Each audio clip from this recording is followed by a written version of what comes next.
we are going to create from scratch, because we're going to do the whole steps. I have got a folder called Final Website on my desktop, and I'm going to create my files in here because we will use them in a second part. So we're going to create all of our files here. We're going to create them from scratch. This is a very basic page. It's not going to really have much content in it. So first step, new file from template, web, HTML5, and let's make sure that we pick our correct location. This is going to be my first page in the folder. I'm going to call it index.html. Title, test page. We're being very inventive. We are going to set our char set.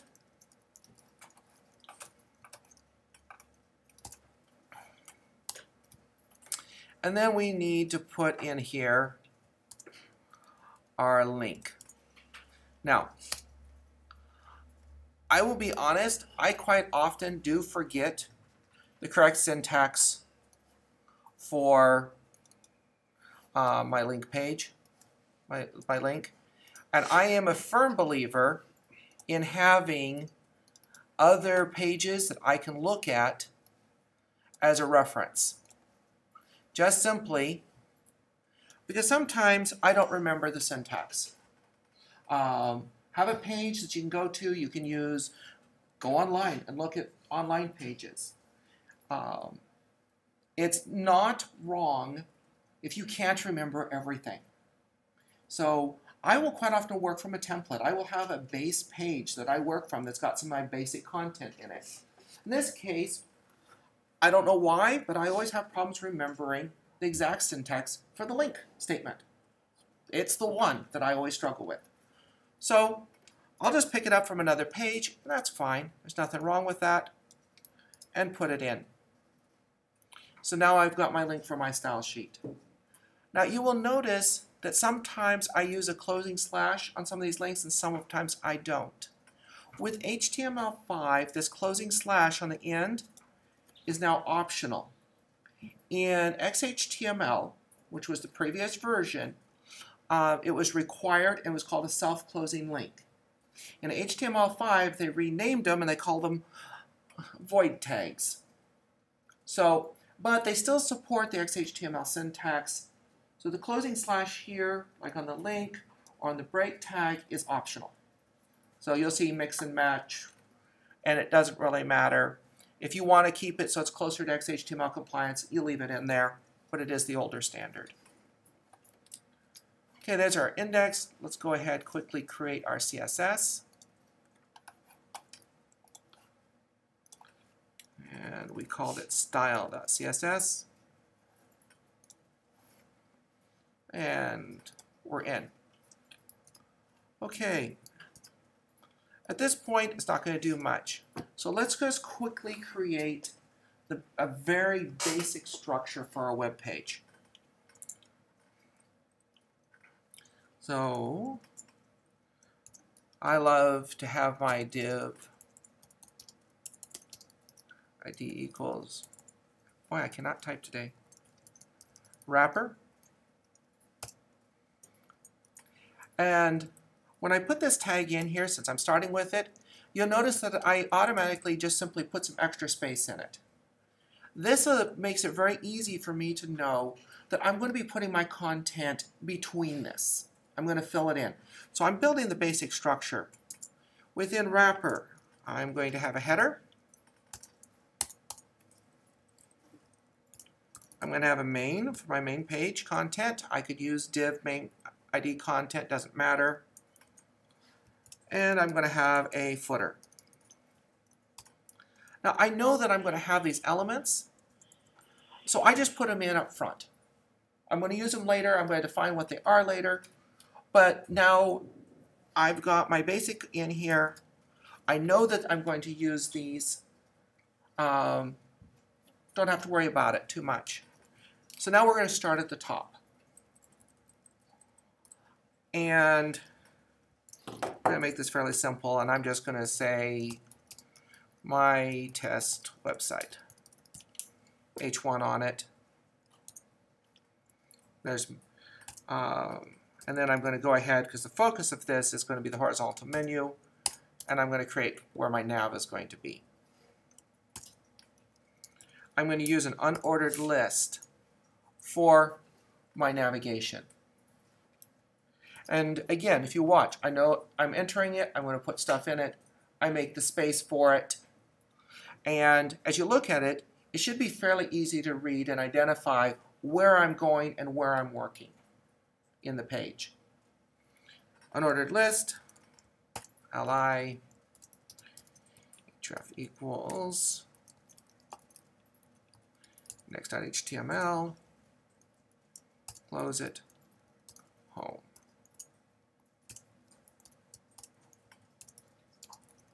So we're just going to add a few items in here.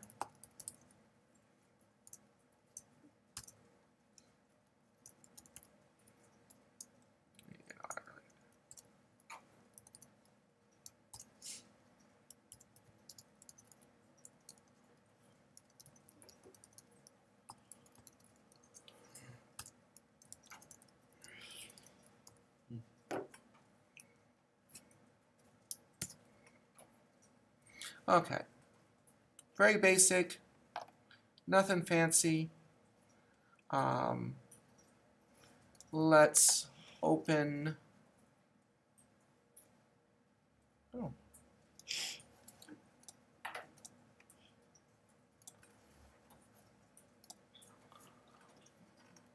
our website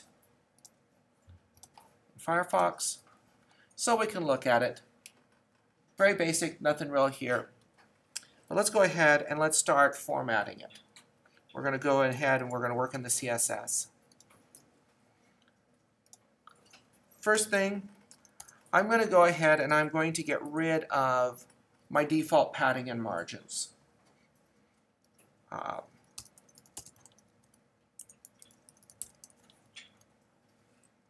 Not critical, you can work with the defaults, but it is handy if you take care of them because you don't know from browser to browser what their defaults are. In this case, I'm going to control it. My next thing that I'm going to work with is I'm going to go ahead and I'm going to put my wrapper, and I'm going to specify a width, 100 pixels, margin, 0 auto. I'm going to center it. Let's do one thing here. Just to make things show up a little bit more, I'm going to go ahead and I'm going to put a background color on the background of the page. And let's just pick a color. Oh,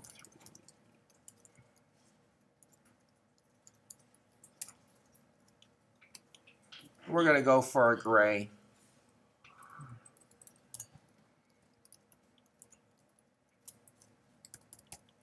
And we're going to make our wrapper in white.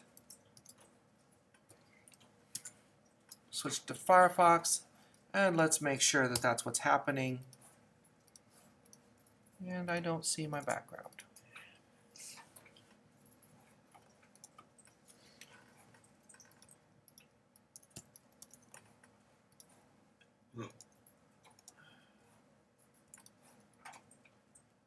Oh,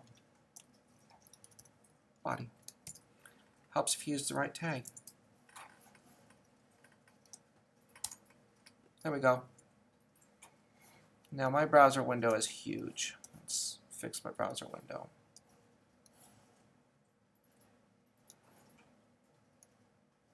Okay. Because I'm working on the projector, I'm going to reduce because it doesn't much matter.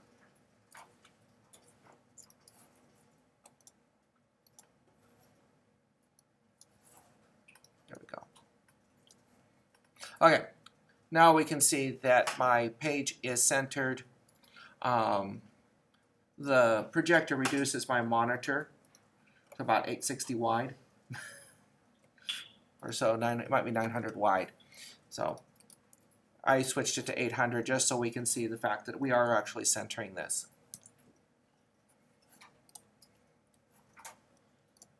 Now we can start working on trying to center this UL.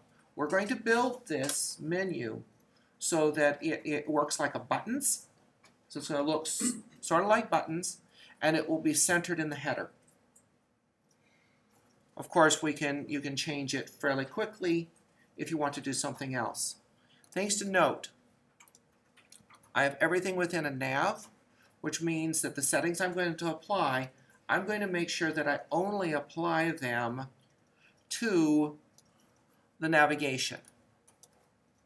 And the way I do that is I will start,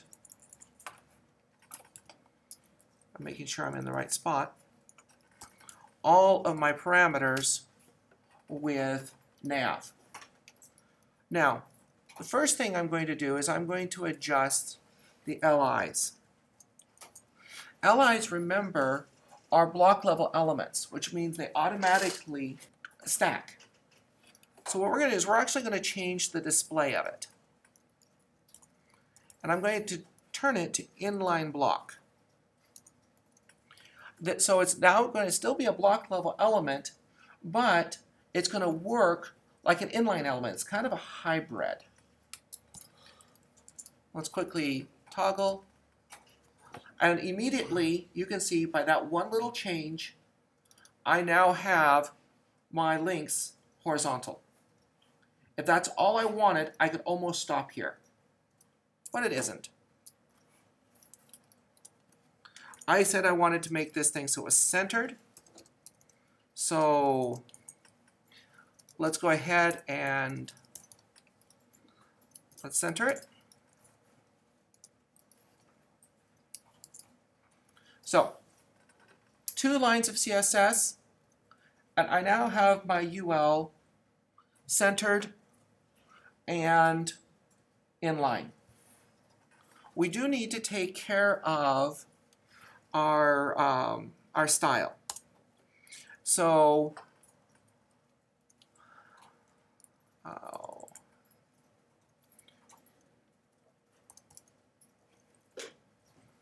list style type. We'll turn it to none. That gets rid of our bullets.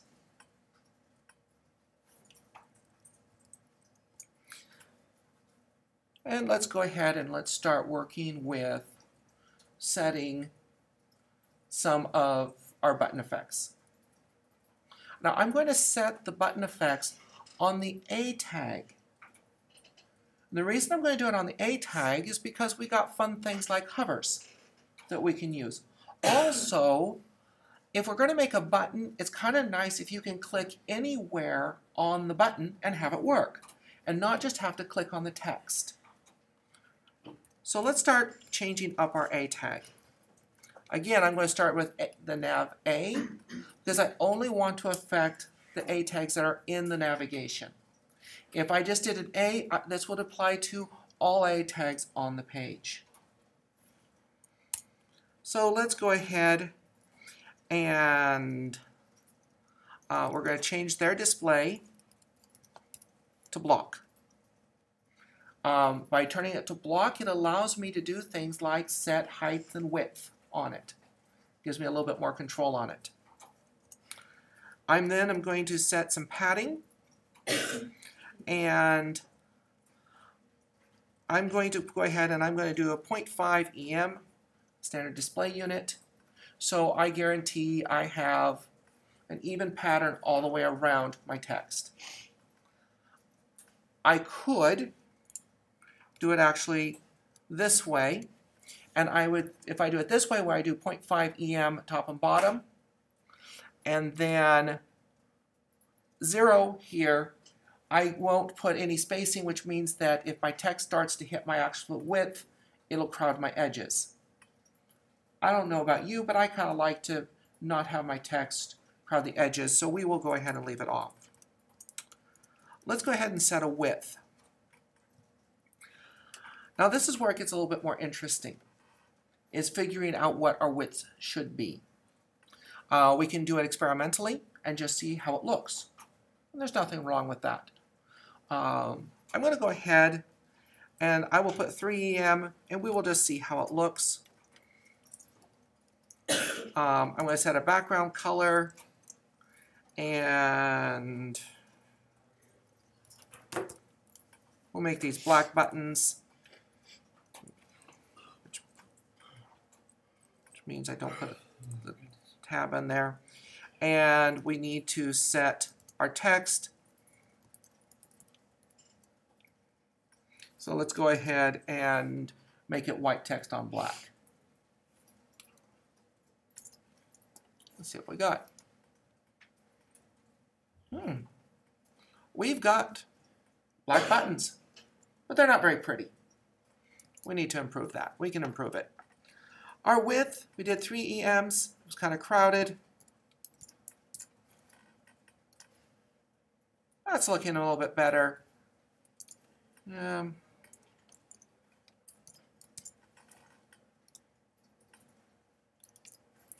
And we should go ahead and on the nav A, let's do a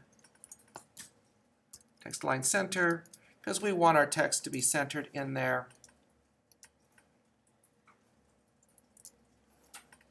Actually, no, I want it on the A tag.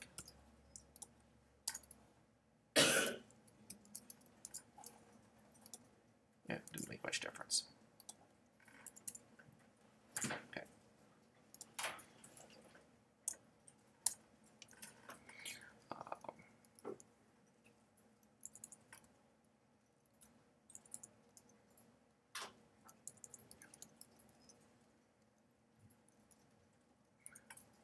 Now, we're doing buttons, so let's round the corners. There is a CSS 3 element called border radius, and let's just kind of round them. I'm going to do a 5-pixel radius, and look, and you notice we've kind of rounded our corners.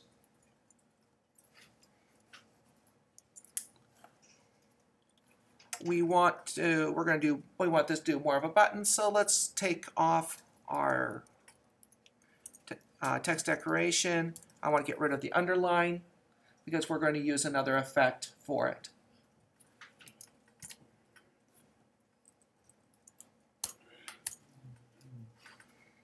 At this point, oh, there we go. We got buttons, but they don't do anything. So we'll do nav A, and we'll use the pseudo attribute of hover. And all we really have to do is set the background on it. So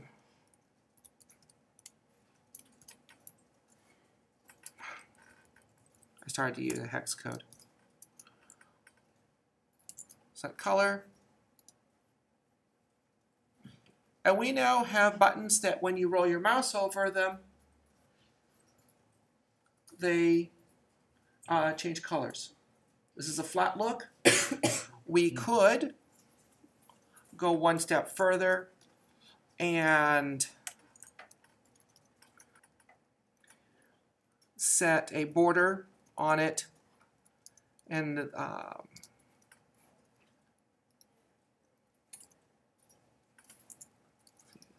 set.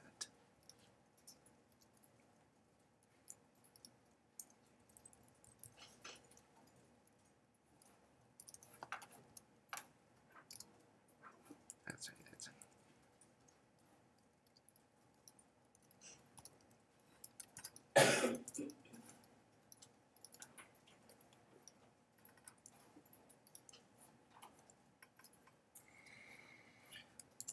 And again, we had a black background, so I set the border to outset. Okay, now I could come down here and go to nav a active border style inset, refresh. And now, when I click on it, you will notice, do you see the button kind of move? Now, my color choices aren't making it very big, but I now have a button that when I click on it, actually clicks in. By changing the border style from outset to inset, it is now an interactive button.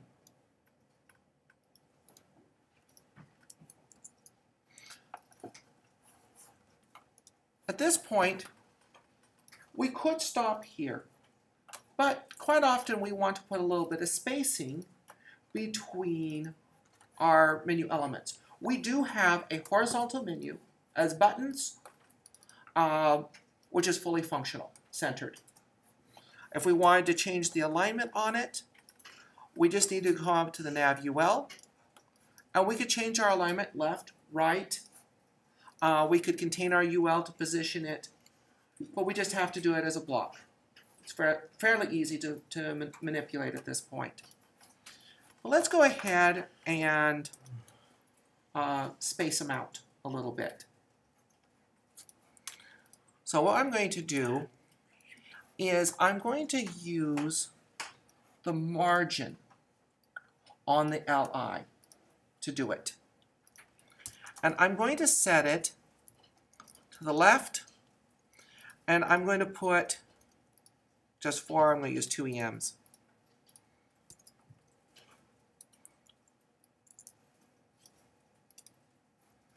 It spaced it out. Well, immediately we see a problem, and that is it pushed it off center.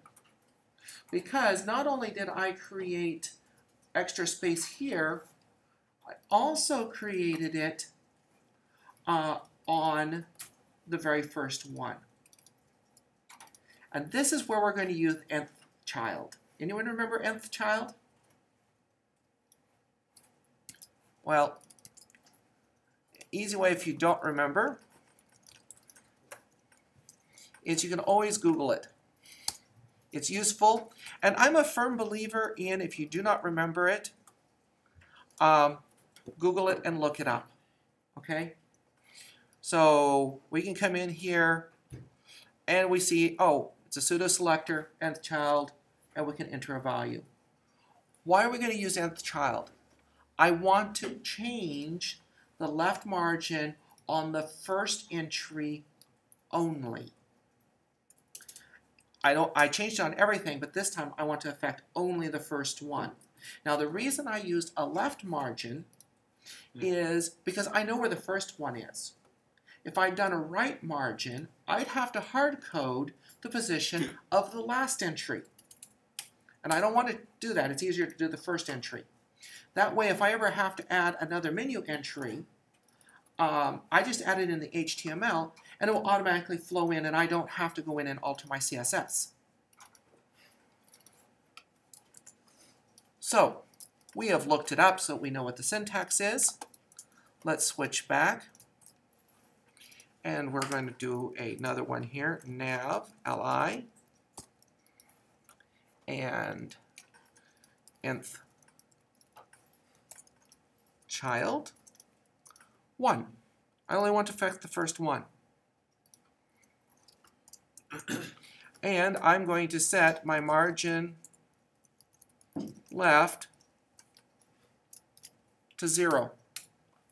So I want to override. So I've set the margins for all of them, margin left to 2em, but the first one I'm going to override it, switch back to my test page, and my text immediately jumped back to center. And there we go, centered, buttons, active menu.